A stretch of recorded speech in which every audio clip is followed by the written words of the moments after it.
Welcome, everyone. Oh my gosh, Jorge, we were drinking coffee at the same time. Cheers. Cheers. Look, it's me on my cup, Jorge. Whoa, really? I'm just playing So around. fancy. Welcome, everyone, to Coffee with the Ducks.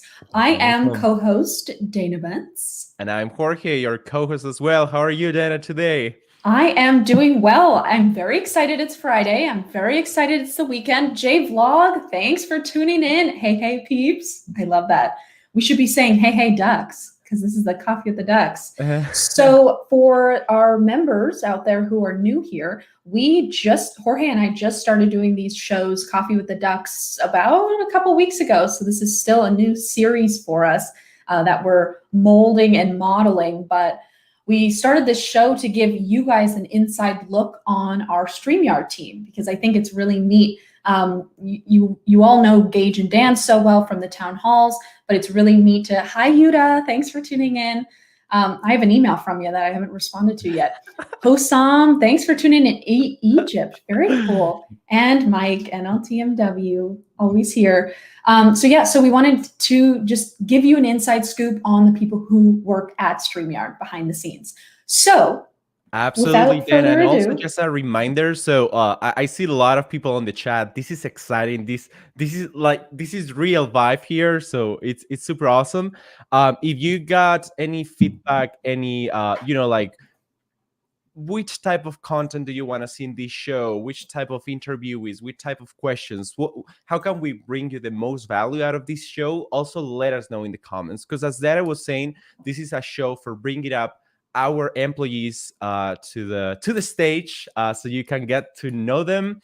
But also, we want to create value on you. So that's super important. And wow, I'm getting crazy with the chat. Lots of people from a lot of different countries. Dara, where is the people visiting us from? I know, this is so fun. So John is from rainy Amsterdam. Oh my goodness.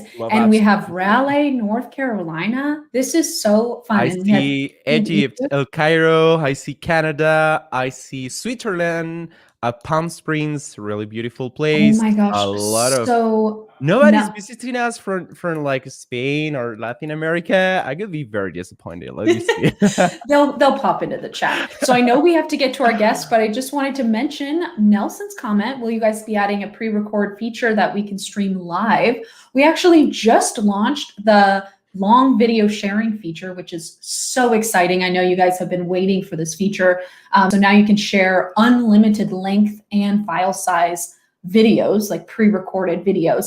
Now you do still have to be in your studio, like clicking the go live button. So it won't go live without you, but you could share like an hour-long movie or something in your stream, which is so exciting.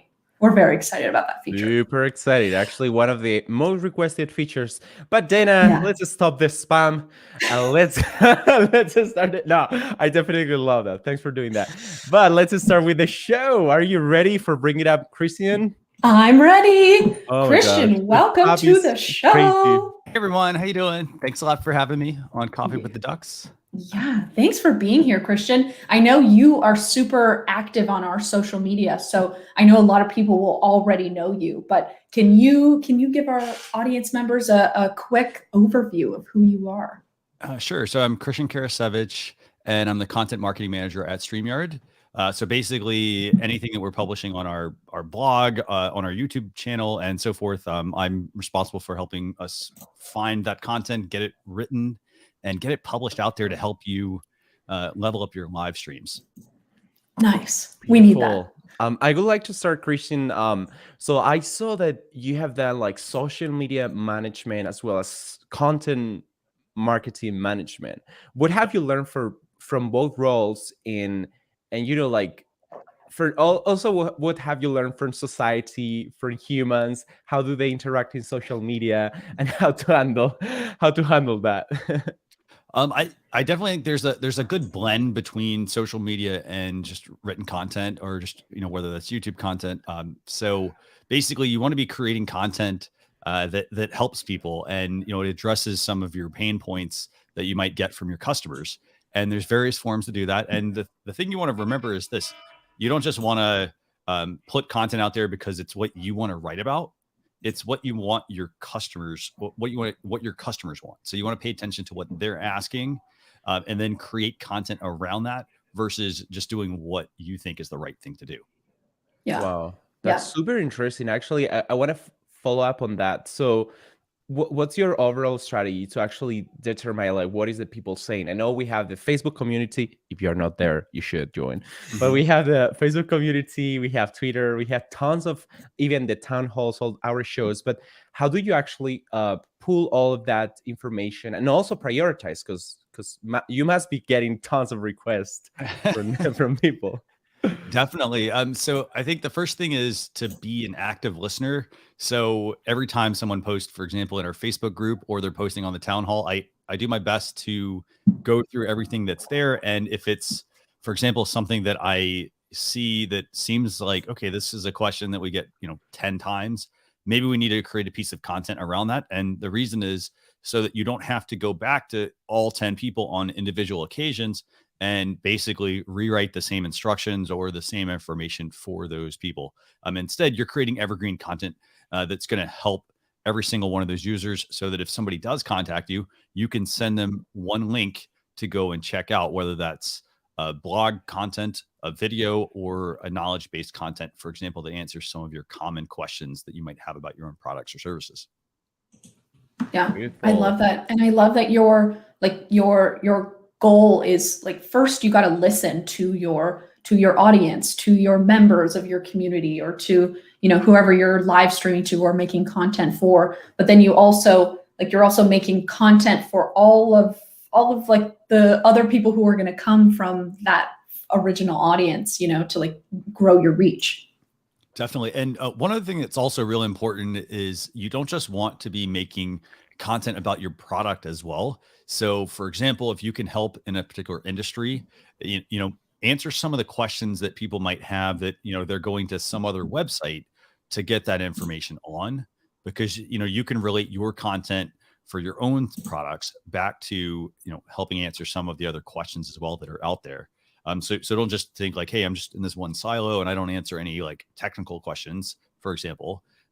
Start to write some of those technical questions up, and then you can frame them with your product as well. So all very useful at helping your customers. Beautiful. So on this note, Christian, now I would like to dive deep a little bit more on your content creation skills. Because I know you have tons of shows. Like I was checking your LinkedIn, I was checking our YouTube channel, and it's crazy. It's something that I think is truly important, and I really appreciate you doing that, and I'm being so energetic about that. But how do you manage yourself? All right. So how do you keep up with so many shows and so many things going on? How do you structure those shows? How do you prepare for them? So give us some more insights over your process as a content creator. Okay, so I think the first thing is how do you kind of keep sane with this? I think definitely have a good calendar application where you can put all of your information for your shows onto one calendar so that you can easily see what is most important. Now, how to build that out. Let's see. So I think as far as the preparation goes, I always like to do like a dry run of a show. So for example, I get index cards or post-it notes. I write out what I think the right scenes are. And then I go and, for example, if I do the first show and I'm like, hey, this is like over an hour and a half. I then will like say, hey, if my goal is to get this under an hour, what can we remove so that you're only providing the most important and the most valuable information to your viewers. And then some of the other stuff, for example, can be repurposed into blog content and so forth. Does that help? Oh, totally. We got a very interesting comment here, which sure. I'm not necessarily agree with the comment, but I would like to get your thoughts on that. So where is the comment? There was something about like with some changes. Oh, there we go. I think it's very interesting. So Yes. Michael is asking us, with all the changes that happen quite often, it's so hard to create evergreen content anymore, for sure. Mm-hmm. From my experience on YouTube, and right now I'm just too busy with this StreamYard that I no longer produce that. From my experience, that's not really true. As long as you do like long tail words research and you you market your content in that way, I saw really great growth on YouTube overall, and that strategy. I'm not sure if that question is more specifically over like Instagram, which basically you need to pay for organic, like for reaching more Yeah. people, etc. But what are your thoughts on that? Like evergreen content in 2021. Good What are the question. top social networks to grow organically, and what are your thoughts on that? So I think one thing to remember when you publish a blog post, every single article needs to be focusing on a specific set of keywords. And one thing to remember is that if I publish that article and it's 2 years old or 3 years old, for example, you can always go back and update it. You don't need to create another piece of content.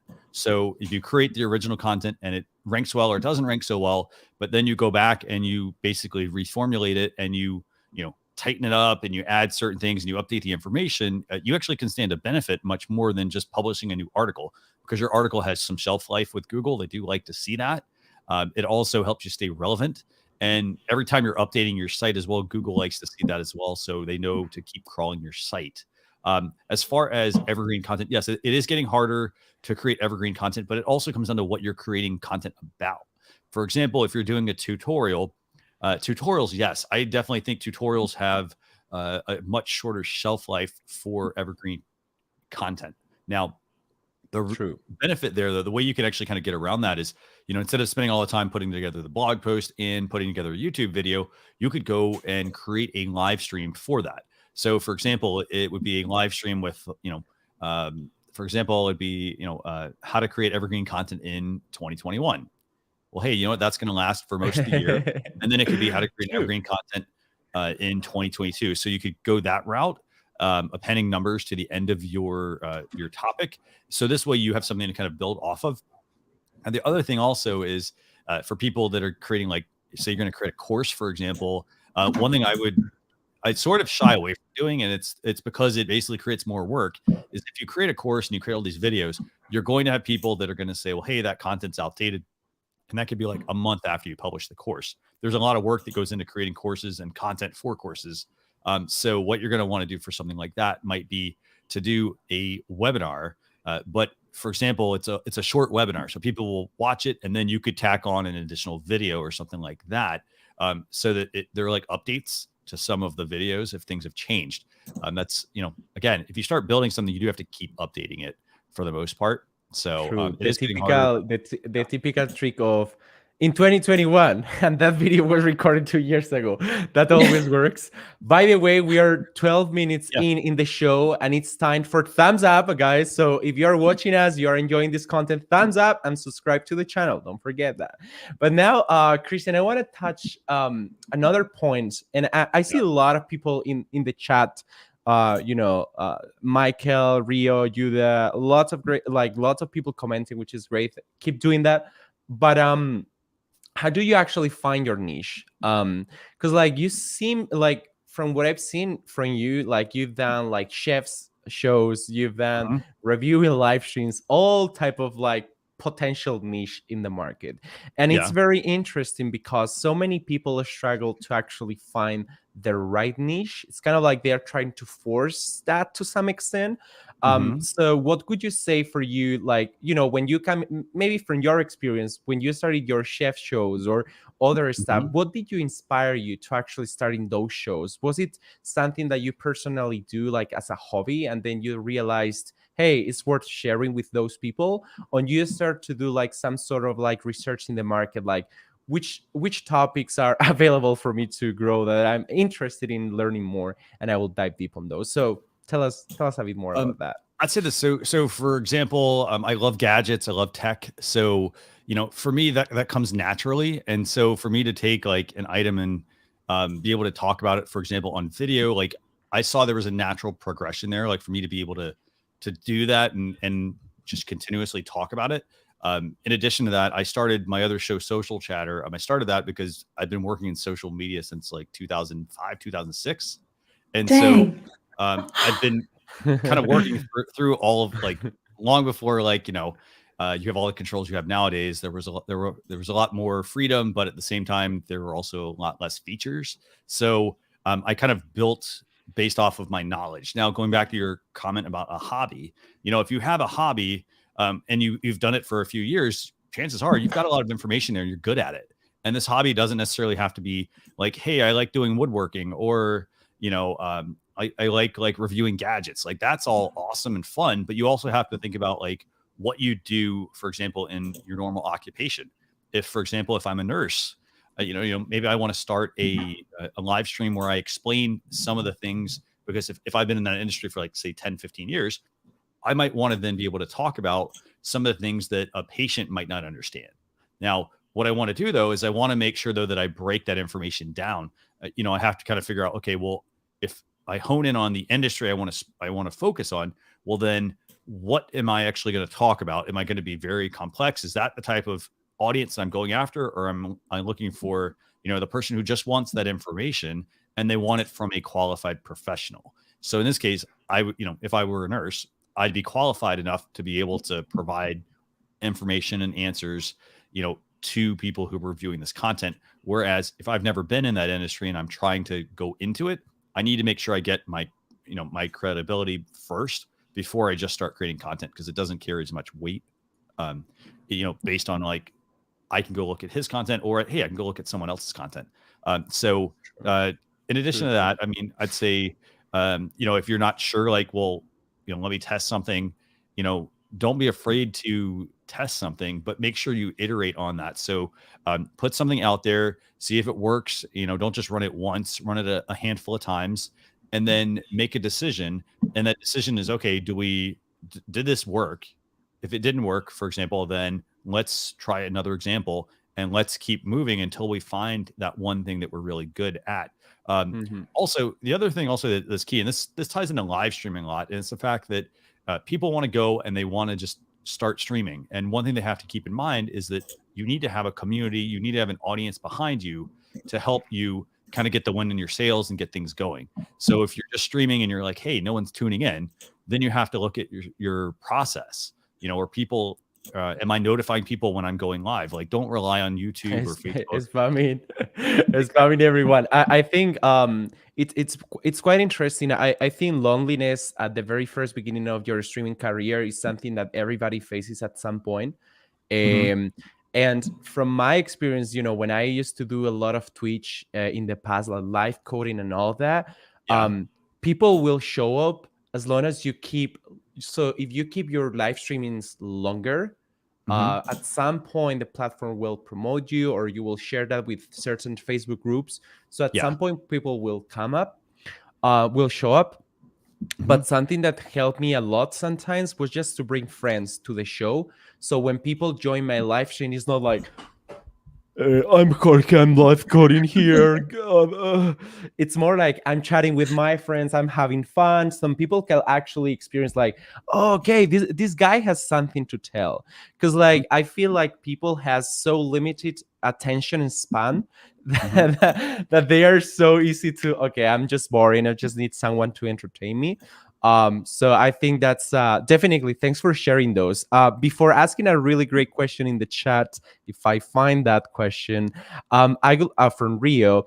Before that, you were saying, I've been in social media since 2006. So I wanted to share this table. Oh my God, Meerkat. That's kind of like the OGs. But wow, how much, like, I don't know what the people in the chat thinks about this, but this blew my mind.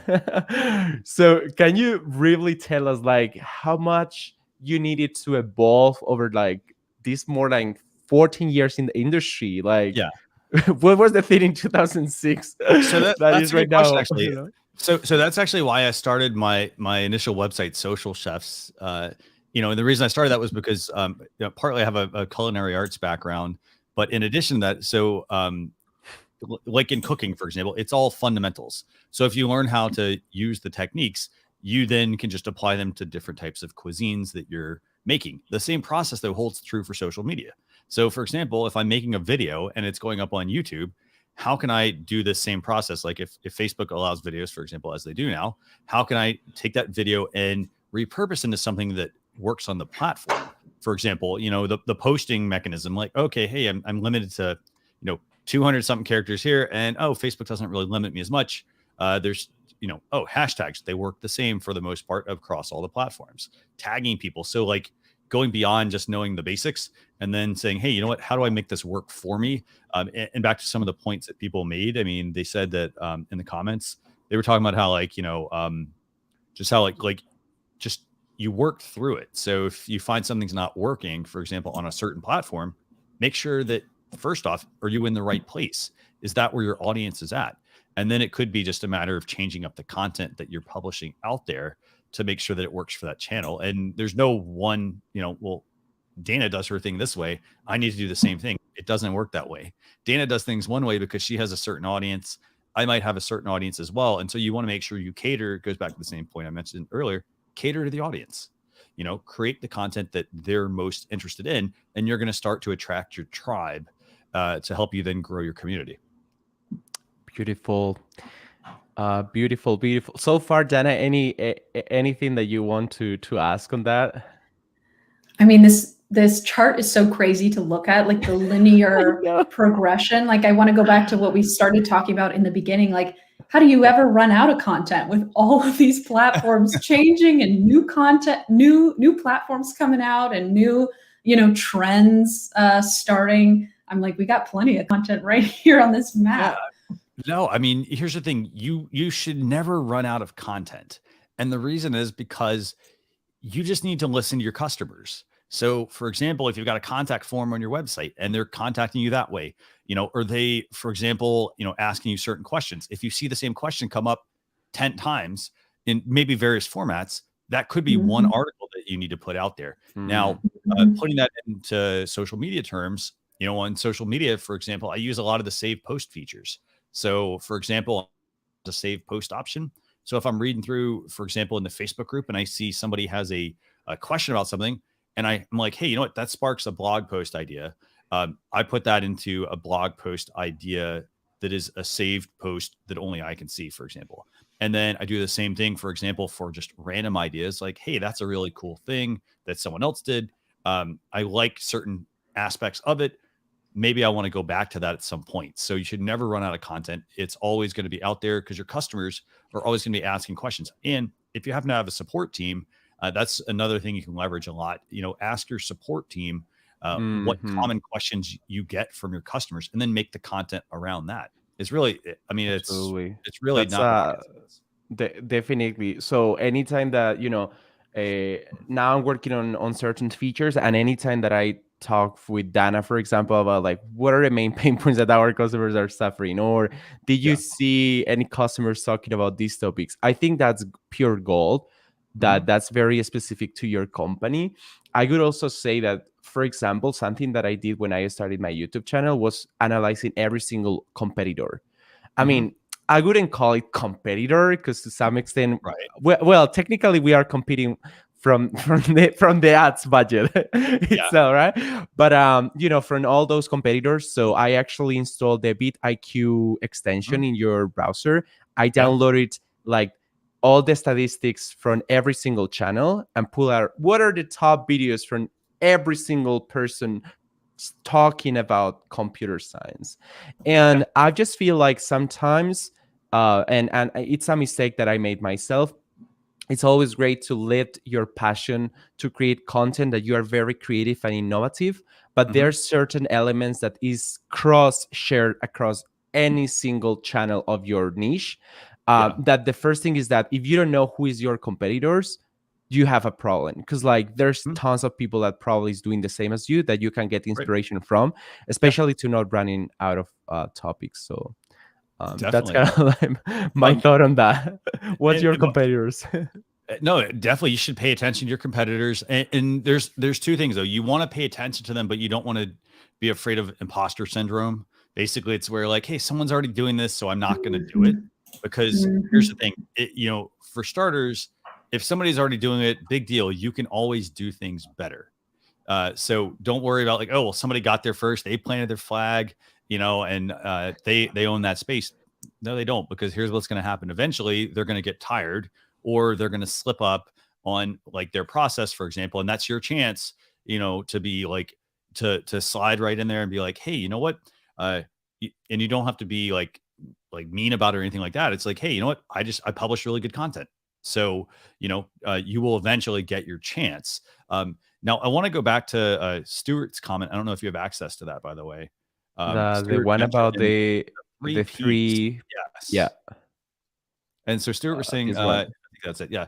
If you're creating content professionally, the 3 P's matter: passion, proficiency, and profit. Absolutely. And so the key thing is passion. It's finding something that interests you the most. You know, it's like you'll hear people, they'll say like, hey, you know what, find a job that, you know, you really love and you'll never work a day in your life. And it's true.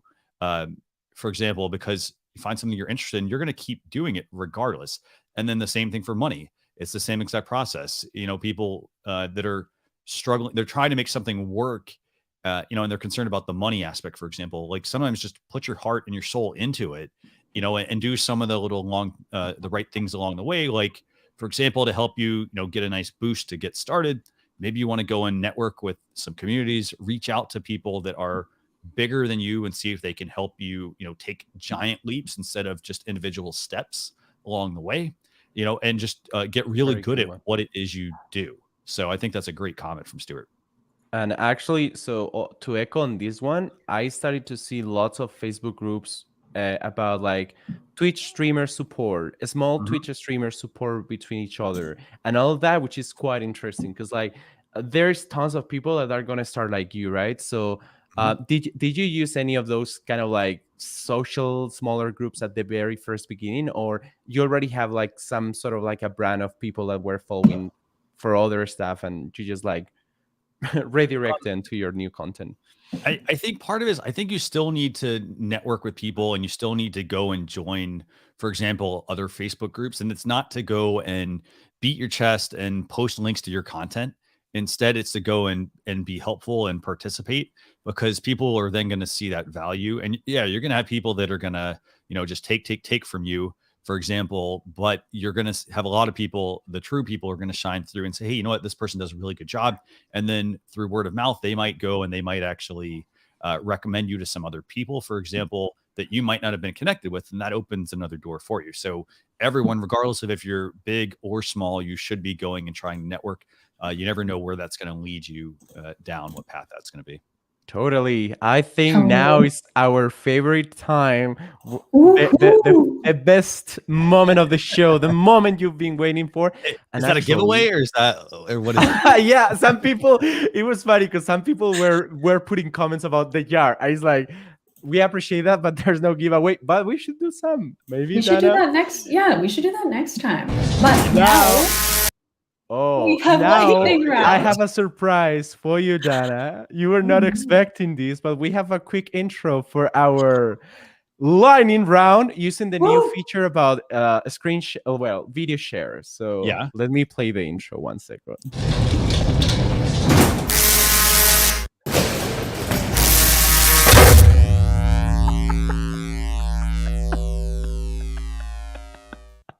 That is so cool, Jorge.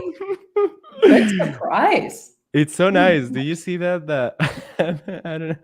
But you love can it. go back, you can play, you can pause, you can remove, and you can share as many as you want. So pretty cool feature if you have not used that. So Take it away, Dana. Okay, Christian. So lightning round. Ready? Okay. We have 10 questions. Ooh, this is a lot of word answer. One word answers. I know it goes quick though. Okay, first, do you prefer texting or talking? Talking. Okay. Favorite day of the week? Saturday. Favorite city in the entire world? Los Angeles. Nice. Nickname your parents used to call you? Not sure on that one, actually. CK. Okay. Yeah. Okay. You know what? We could go with that. That's a good one. Yes, actually. I like that one. Okay. Favorite holiday?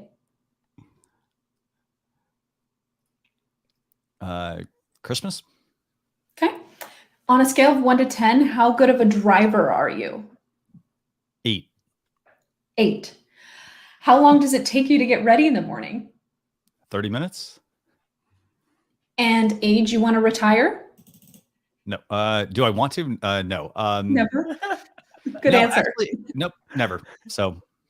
Love it. Okay. What was your last Halloween costume? A Duke Blue Devil, I think. Nice. And the last one is say any word in Spanish. I have a feeling that's going to be used against me at some point here. I see that's not eliciting any comments. So love it. Okay, that wraps up our lightning round. Christian, thank you so much. Thank you. This has been a lot of fun. I want to say, for everyone who's watching, I know there's some questions in the comments. I know we didn't get to all of them. You're welcome to reach out to me directly. I'm happy to answer your questions. Whether that's, you can just send me a DM, for example, on many of your favorite platforms, and I'm happy to answer them. So absolutely. Cool. And also, as we always like to do, and by the way, thanks to all the people who were commenting and chatting. So I see Stuart, James, Simori, Nancy, Adrian, NLTMW, Albert, Down, Rio, Leadership with Mike, like Adrian, Rose, So many people. Marisa, that I see that on the chat as well. Lots of people. So probably I'm missing someone. So sorry about that. But now is the time to ask you. Oh, cheers again. Cheers. Good morning. But now the question is, who should we bring next? So, who should we interview next? Who have we interviewed so far? We cannot tell you. Just give random names, and you will figure out if you if you got it right. Let's see. I would say, I think you've already had Julie on. How about Nadine? Ooh, good one. Did you hear that, Nadine? Okay. You're up next. And thank you, everyone, for tuning in. So we go live every other week on this show. So we'll see you in 2 weeks with Nadine on Coffee with the Ducks. Thanks again, Christian. Thank you so much. Bye, everyone. Bye, everyone. Oh.